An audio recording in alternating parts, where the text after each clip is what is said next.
George R. R. Martin is one of the greatest writers today. His net worth is $65 million, but how is he so successful? I mean, he's worth a lot of money, so he must be good at what he does. Well, today I'm going to tell you that. To understand how he became the author he is today, we need to know a little bit about him.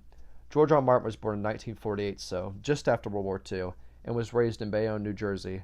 Martin was a huge fan of the Twilight Zone and J.R.R. Tolkien's Lord of the Rings and Hobbit series. Martin began writing stories about monsters as a kid and took a great interest in literature. After high school, Martin graduated from Northwestern University in Illinois. His first book published was Dying of the Light. Wasn't that good of a book, and the movie sucked. So that's why it wasn't popular around this time. Anyways, this is not what made him successful. It wasn't until he began his series A Song of Ice and Fire, also known as Game of Thrones.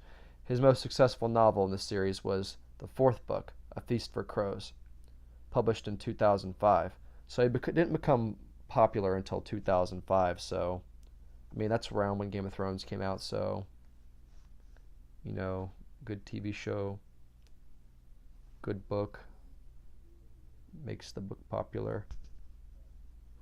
For A Song of Ice and Fire to be so popular, there has to be something unique about it compared to other fantasy series.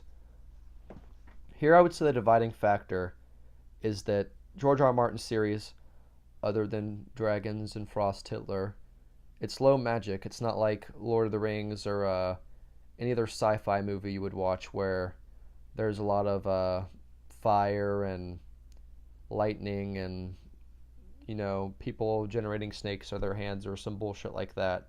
It's really down to earth. It's really medieval. It's really brutal. I mean, and I think that's kind of funny because his books are really brutal, but in the Vietnam War, he was a conscientious objector, meaning that he was completely against violence. I mean, if you've seen the movie Hacksaw Ridge, that would be an example of a conscientious objector where they are against fighting, but they still go into battle. But instead of going into battle, he went and did a different job. So he said, on-screen characters die left and right. So from Martin's own opinion, the show is drastically different from the books. The way they portray things, the amount of characters that are alive, the way stories are told sometimes, like it's just a completely different world. But anyway, he said 20 of them are quite alive to me and will appear in other books. So characters that have already died in the show are still in the books, alive and well. So we know that the show is killing off characters for drama, so maybe the books aren't as bloody as we thought they were. I mean, they're still really, really brutal, but the books and the show are made him successful today. Game of Thrones and The Song of Ice and Fire. Now, I don't have any more script. I'm gonna talk about Game of Thrones now because we all know that's what this is really about. So yeah. So there's this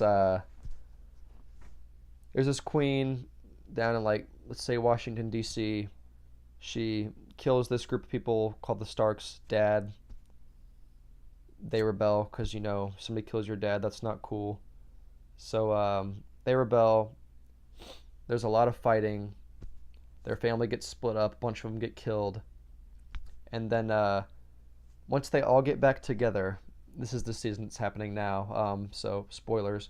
But once they all get back together, there's this guy called the Night King, or I call him Frost Hitler. So Frost Hitler has the ability to bring anybody who has died back to life to come fight for him. And there are only 3 ways to kill him.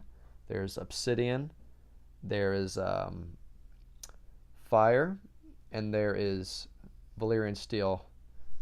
2 of those you need dragons to make, and there are only 3 dragons in the show because, like I said, there aren't dragons everywhere. There's only 3.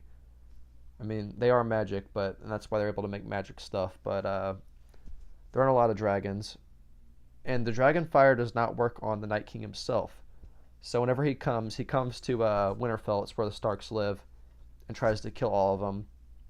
There's this cool scene where she lights this group of horse riders' swords on fire, and you could compare these guys to, like, the U.S. Army. Like, that's how notorious they are for how skilled they are.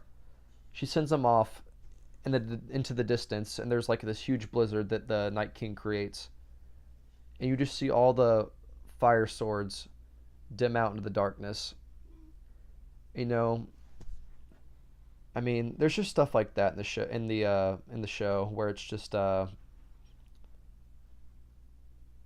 just shows how hopeless everything is. But in the books, it's a lot different. Things do not happen in the show like they do in the books. Like for example, in the books aren't released yet, but I'm assuming that's not what's going to happen. They're not going to rush off into open combat and fight to the death like that.